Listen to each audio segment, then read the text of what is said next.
دوستو، قربانی کے دنوں میں ایک بات یہ لوگ پوچھتے ہیں کہ پہلی قربانی کس کی طرف سے؟ ابھی تک تو ہم شامل میں تھے، قربانی واجب تھی نہیں، ابھی الگ ہوئے ہیں، یا ابھی تک غریب تھے، ہمارے پاس مال آ گیا ہے، اب اللہ تعالیٰ نے اتنی صلاحیت دی کہ ہم قربانی کر سکتے ہیں، تو ہمارے گھر میں پہلی قربانی ہم کس کی طرف سے کریں؟ یہ سوال پوچھتے ہیں لوگ۔ اور بہت سے لوگ تو بغیر پوچھے، بغیر علماء سے رابطہ کیے ہوئے پہلی قربانی حضرت محمد مصطفیٰ صلی اللہ علیہ وسلم کی طرف سے قربانی کرتے ہیں۔ یہ سوچتے ہیں کہ برکت کے طور پر پہلے حضور کی طرف سے ہم قربانی کر دیں، لیکن میرے دوستو یہاں پر اچھے سے بات سمجھیں۔ حضرت نبی اکرم صلی اللہ علیہ وسلم کی طرف سے قربانی کرنا یقیناً ثواب کی چیز ہے، بڑی سعادت کی چیز ہے، برکت کی چیز ہے، لیکن اگر قربانی آپ پر واجب ہے، اگرچہ پہلی قربانی ہے آپ پر واجب ہوئی ہے، تو آپ پہلے اپنی قربانی کریں۔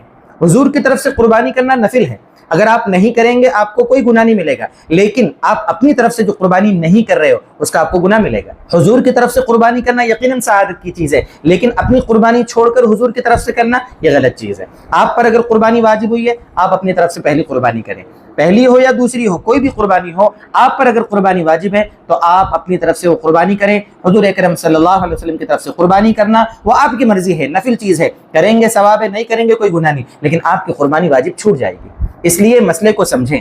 بہت ساری چیزیں چلی آ رہی ہوتی ہیں، لوگوں سے سنی سنائی ہوتی ہیں، گھر میں بڑھاڑے ایسا کہتے ہیں، ہم نے تو ایسا سنا باپ داداؤں سے، وہ شریعت کی دلیل نہیں ہوتی۔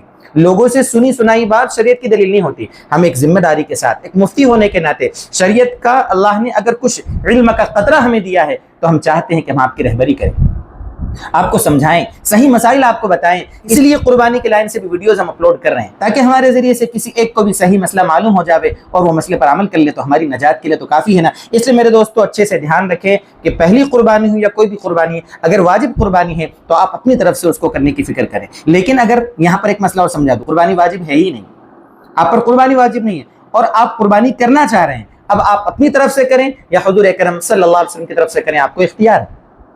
آپ کیا کریں اس میں بہتر یہ ہے کہ آپ قربانی کریں، واجب نہیں ہے اس کی بات کر رہا ہوں میں، آپ قربانی کریں اور اس میں نیت کر لیں۔ ساری دنیا کے مسلمانوں کی، حضرت آدم علیہ السلام سے لے کر آج تک جتنے مسلمان ہیں، اللہ سب کو اس کا ثواب پہنچ جائے۔ اگر آپ یہ نیت کریں گے تو بہت اچھا ہے، سب کو اس کا ثواب ملے گا، آپ کو تو ملے گا ہی ملے گا، سب کو بھی اس کا ثواب ملے گا۔ اس کے جسم پر جتنے بال ہیں، جس جانور کو آپ نے قربان کیا، ایک ایک بال کے بدلے میں ایک نیکی آپ کو ملے گی۔